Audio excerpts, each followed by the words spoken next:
تحفظ آئین پاکستان کی تحریک کی بات کی جا رہی ہے. اس کا چونکہ آپ کا سیاسی ایکیومنٹ ماشاءاللہ کافی ہے، تو میں چاہ رہا ہوں کہ اس میں اس کی پوری انسائٹ ہے آپ کے پاس، اور کیا کس ڈائریکشن میں ہمیں یہ چیزیں جاتی دکھائی دے رہی ہیں جناب؟ بسم اللہ الرحمن الرحیم. میاں صاحب، اصل میں وہاں پہ تقاریر جو ہوئی ہیں، ایک تو جتنے بھی لوگ ہیں وہ بھی، اور کچھ صحافی حضرات کی بھی، میں سمجھتا ہوں کہ وہاں پہ جو اس وقت کے حالات ہیں پاکستان کے، میں تو ہمیشہ اس بات کے حق میں رہا ہوں کہ جب تک پاکستان کے اندر آپ جو سیاسی عدم تحفظ ہے، جب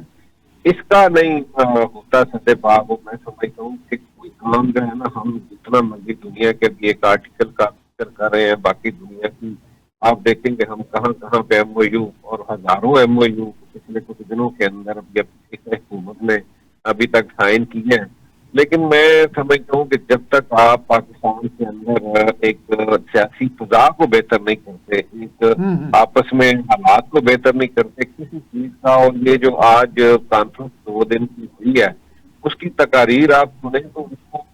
بہت سخت ہے، اور مجھے یوں لگ رہا ہے کہ جیسے جو ہے نا کوئی ایک معاملات کو فاصلے اتنے زیادہ بڑھ رہے ہیں کہ اس سے پاکستان کو فائدہ نہیں ہوگا، نقصان میں بات جائے گی. اور جو آپ نے کہا کہ متحمل ہو سکتا ہے اس وقت پاکستان تحریک کا، تو اس کے لیے میں سمجھتا ہوں کہ وہ اس وقت کی آج کی حکومت جو جس کا ہم بھی حصہ ہے، میں سمجھتا ہوں کہ آج ہمیں آگے بڑھ کے یہ ذمہ داری دینی چاہیے. اور ان میں اچکدئی جیسے جو آپ دیکھیں کہ ایک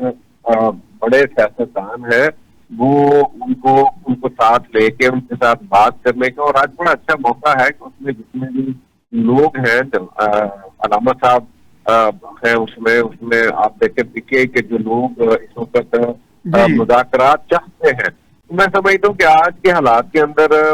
بہت ضروری ہے کہ ہمیں اس وقت یہ جو بہت زیادہ فاصلہ بڑھ گیا اس کو ختم کرنے کے لیے آج آپس میں بیٹھنا ہوگا، بیٹھ کے اس معاملے کو حل کرنا ہوگا. ادروائز جو یہ معاملات بڑھتے چلے جا رہے ہیں، اور خاص طور پہ ایک صوبے کی طرف سے جو ان کے وزیر اعلیٰ نے یہ کہا ہے کہ ہمیں اب صرف ایک پیغام کی جو ہے نا وہ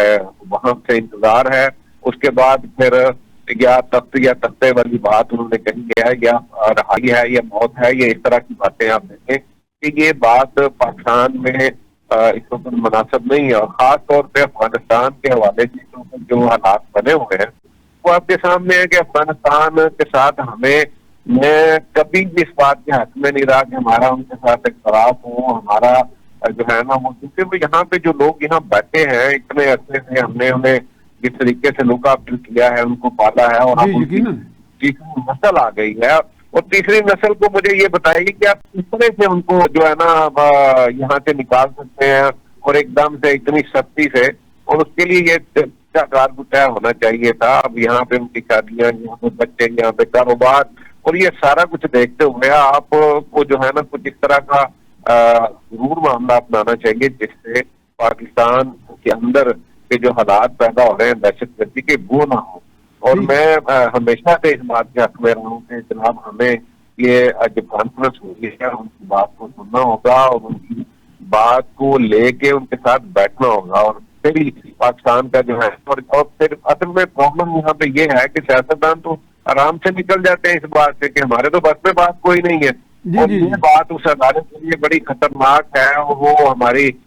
دیکھیں ایک ادارہ، میں ہمیشہ یہ بات کرتا ہوں، ایک ادارہ ہمارا بچہ ہے جو کم از کم جہاں پہ کوئی ڈسپلن ہے، جہاں پہ کوئی جو ہے نا وہ کوئی میرٹ کی بات ہے. اور آج خدا نخواستہ وہ بھی اسی طرح پولیٹیسائز ہو کے، اور ابھی آپ نے ایک جرمن کو جب سزا، اور اس کے اندر جو آپ نے انجام ہے وہ کیا ہے کہ وہ پولیٹیکل جو ہے نا وہ اس کی جو انوالومنٹ تھی سیاست کے اندر، وہ بھی ایک اہم معاملہ ہے. لیکن ہمارے سیاستدان تو روزہ آ کے بتا رہے ہیں کہ جناب جو کچھ کر رہے ہیں وہ سارا کچھ فوج کر رہی ہے. اور میں یہ سمجھتا ہوں کہ یہ ہائیبریڈ نظام اور ایک پیج، یہ ساری کی ساری باتیں میاں صاحب دیکھیں کدھر جا رہی ہیں. اور سارے حالات کو دیکھتے ہوئے میرا خیال یہ ہے کہ ہمیں آپ سیاستدانوں کو بھی بیٹھنا چاہیے، اور اس ادارے کو اپنی ذمہ داری لیتے ہوئے ان کو بٹھا کے یہ معاملات حل کروانا چاہیے.